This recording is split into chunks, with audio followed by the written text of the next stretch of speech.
Hey y'all, and welcome to Cajun Country Clunkers, where we are fixing the South one clunker at a time. My name's Jim. And my name's Lydia, and we fix all different types of clunkers.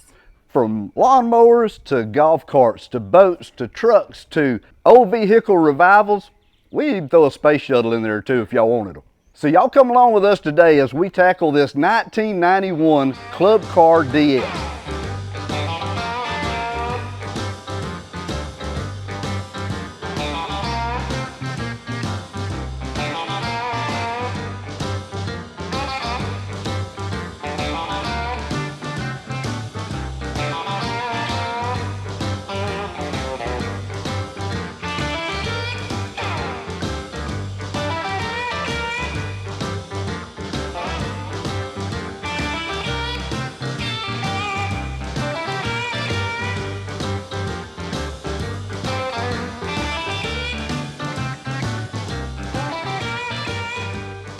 We're going to be taking this golf cart and breaking it into 3 sections.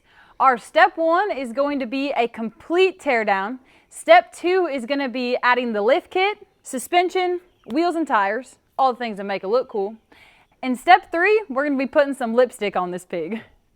Now, as with any of these projects, anyone, I don't care who you are, if you've got a big enough pocketbook and tens of thousands of dollars, you can make anything be brand new and just exactly the way you want it.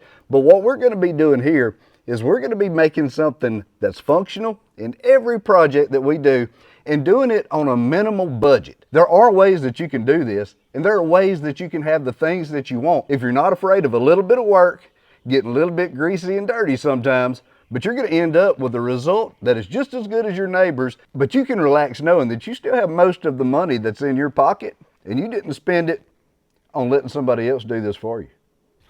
Now, a lot of y'all might not have a golf cart. And we didn't either before we got this, premium specimen. Literally out of the weeds, and I believe a treetop fell on this. Yeah, there was a whole treetop that had consumed this whole golf cart that we had to cut out and dig this thing out of, which is the reason there's a big busted place in the front body of this golf cart. Now, to be quite honest, these golf carts have become all the rage, and I never really got it. I didn't get it. Like, what is so special about a golf cart? That is until we got this one to where it would run.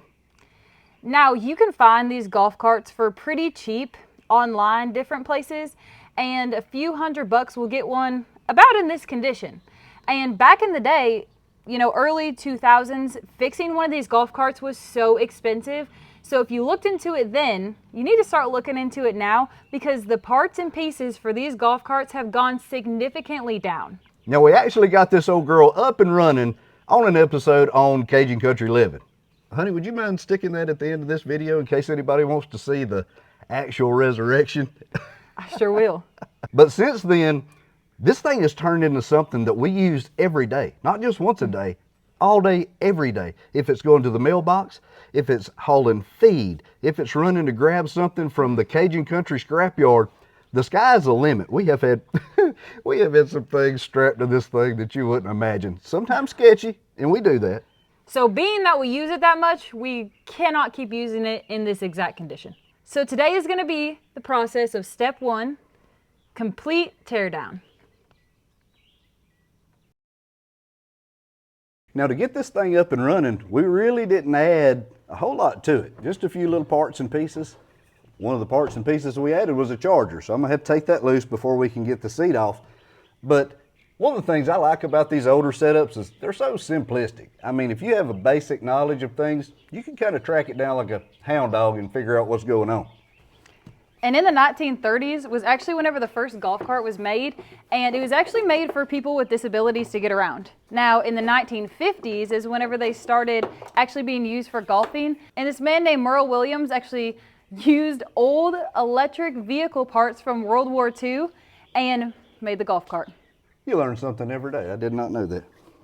I know, dating all the way back to the 1930s. I would not have cool. thunk. Not a thunk it.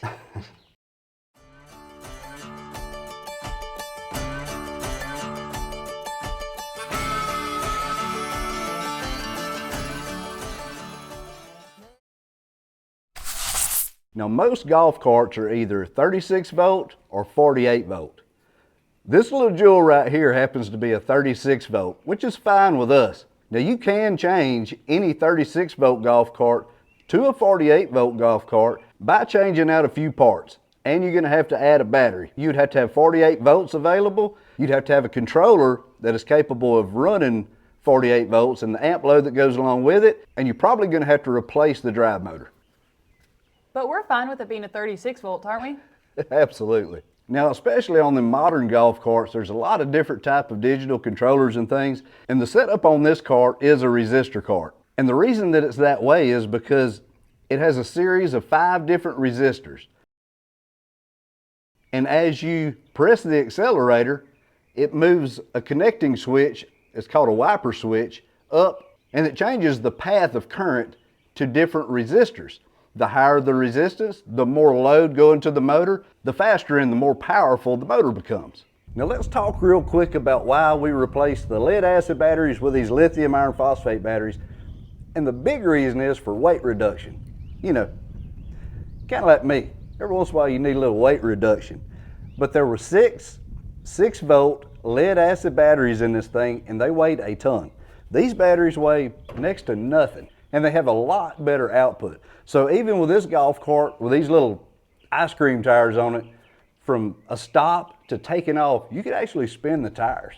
So whenever the golf cart first premiered in the James Bond Goldfinger edition in 1964, I bet that they didn't have these lithium batteries. I bet they didn't either. I wonder what they look like. I bet they were heavy. Now, I bet they wasn't very efficient either. And I bet that you couldn't slip and slide on one of these being this lightweight now for sure. And we're not going to try it. Have you ever seen that movie? No. I know I haven't. I've not seen any of the James Bond. Goldfinger? It's called Goldfinger. Goldfinger. Hey, y'all drop down there in the old comment section, and how many of y'all have seen that movie, James Bond, Goldfinger? No, I've seen James Bond before, but not the 1964 first ever golf cart in a movie edition. I thought he was 007. I thought so too. I don't know. We're out of our wheelhouse. Way. See what I did there? That's why we should work on clunkers. Wheelhouse? Oh, man. Ooh. I have to find the actual wrench that holds that nut. I might need some WD-40. Well, the first step of getting this body and getting this golf cart stripped down to where it needs to be is getting this top taken off, this canopy and all of this hardware. There's not a whole lot holding it on there, to tell you the truth, which works out really good. I can't believe these are coming off that easy. Is yours? Mine's not. Oh, there we go. You got it broke. That's amazing all in its own. I figured we'd have done broke a boat by now. Don't get too excited. We're not very far. Where you want to put all these screws? You want me to go find something to put them on? Probably be a wise decision. Probably would. Good old soup can or something. You know, something really sophisticated. All right, Okay. Old peach can. Good old peach cobbler comes in handy. I'm gonna leave these 2 bolts in there, just kind of hold it in place until we get the rest of these broke all the way down. And I don't know why it is, but every time we go to do a project, we always get hate for our Hart tools because they're cheap. They're kind of clunky looking, but we have had such success with these tools. I've only burned up 2 of them, and they're not very expensive, so it's not that painful whenever you burn one up. You can throw it away, but we have abused these tools. But anyway, this is a little 3/8 impact that I got, and it is so nice just holding your hand. It's really light to use. You can get in tight spaces with it. I really like it. And it's really strong. And whenever Jim says that we burn up 2 of them, he means in the last like 5 years. And we absolutely knew that we were fixing to burn them up because somebody had them kind of smoking. So maybe we should have, like, I don't know, maybe stopped at that point. But that was, you know, that was years ago. We were still learning. Shouldn't have been a tool if it couldn't take it, you know what I mean?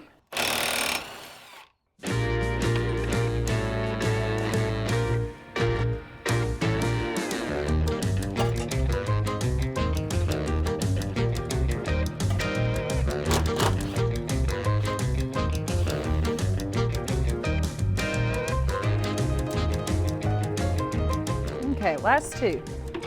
Oh, that's the easiest one yet. You ready to make a convertible out of it? Oh, looky there. Watch out, Woodrow.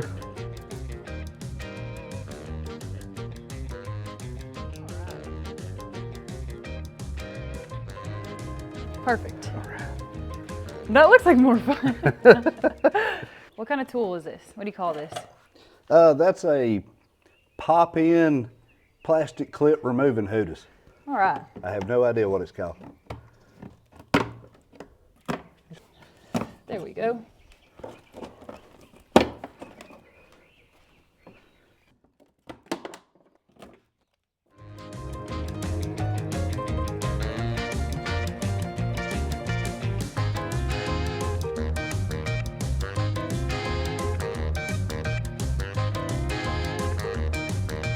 I like your table you got set up over here. You gotta use what you got, you know? Use whatever's handy.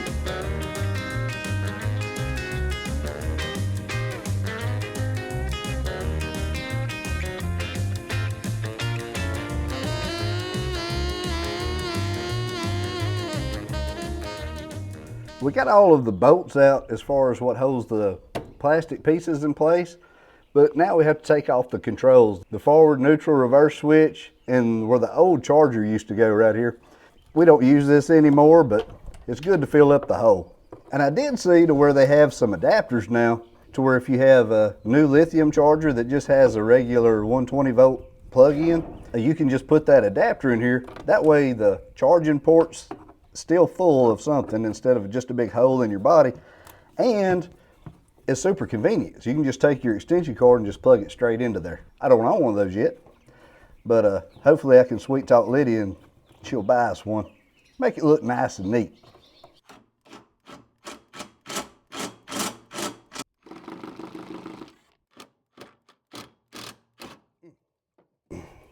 It's almost there. I think we're gonna have to find some new bolts. These are completely stripped.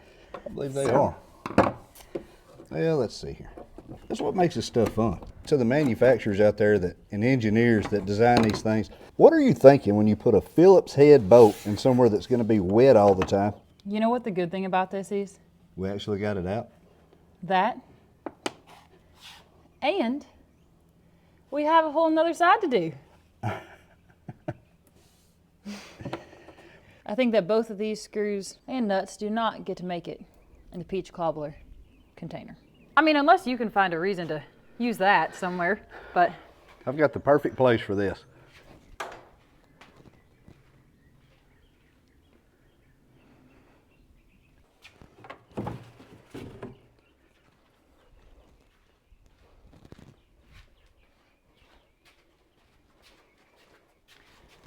Y'all, there's honestly no telling how long this stick has been here. Or how long these dirt dauber nests have been here. Honestly, kind of looks like my welding. Now, besides all this dirt that needs to be cleaned off, of course, and these dirt dauber nests, there is one thing that's kind of concerning. Jim Wayne, there's a lot of oil or something it looks like on these. All on what? The suspension? Is there suspension on golf carts? There is. There's oil over here too. Huh. I don't know. It's not leaking out of the rear end. Maybe these shocks are. How in the world did it? I don't know how the shocks would have been blown just sitting there. Heck if I know. That's what it's looking like though. Well, we're changing all that out anyway, right? Yeah, actually, I was kind of hoping to be able to reuse those, to tell you the truth. I mean, it's just a shock on a golf cart. You know, it's not like we're going to be hauling loads of cows or anything and need the extra cushion.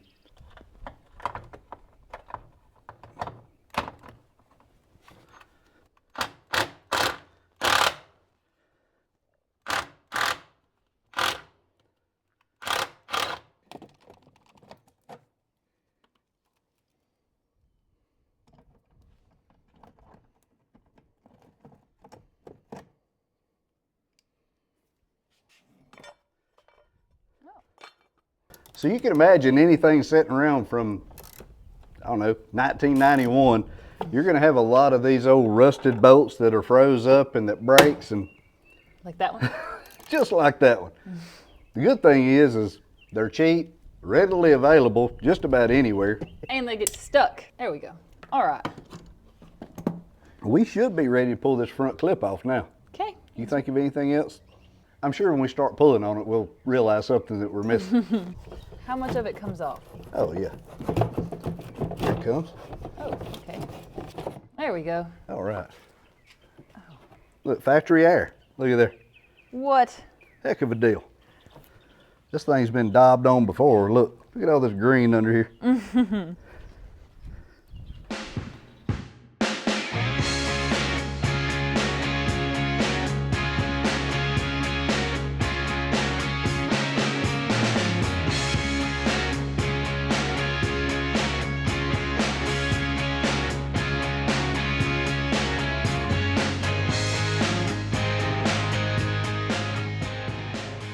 Well, apparently for some reason, all of the shocks decided to leak oil all over the place.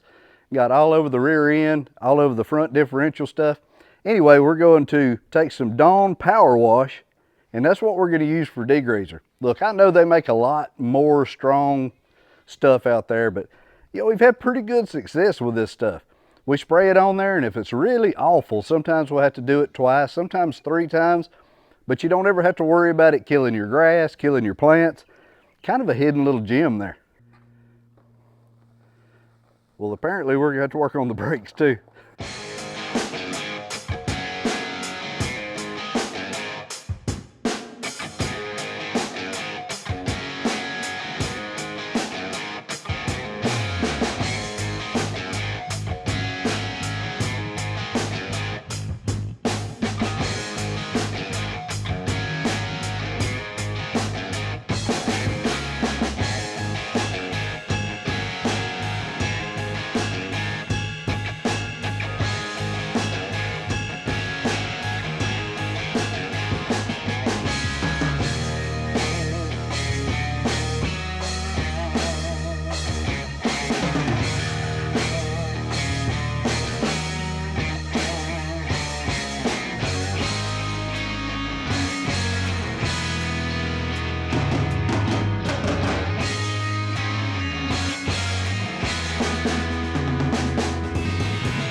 Well, phase one is complete, y'all. We got the 1991 Club Car DS stripped of all of its exterior body, and it is ready for the next step. So thank y'all for tuning in for this first step. We are so ready to get to step two. I am excited to see this transformation that this lift kit, these back seats, these wheels, I don't want to give too much away, but it is going to completely transform the look of this. There's nothing better than a good transformation, especially when you bring something that is total garbage to something you can be proud to own. So y'all make sure to hit that like and subscribe button. We are so excited to finally have this channel launched, and we will be having merch coming soon. So y'all make sure to stay tuned for that, and we will see y'all in step two.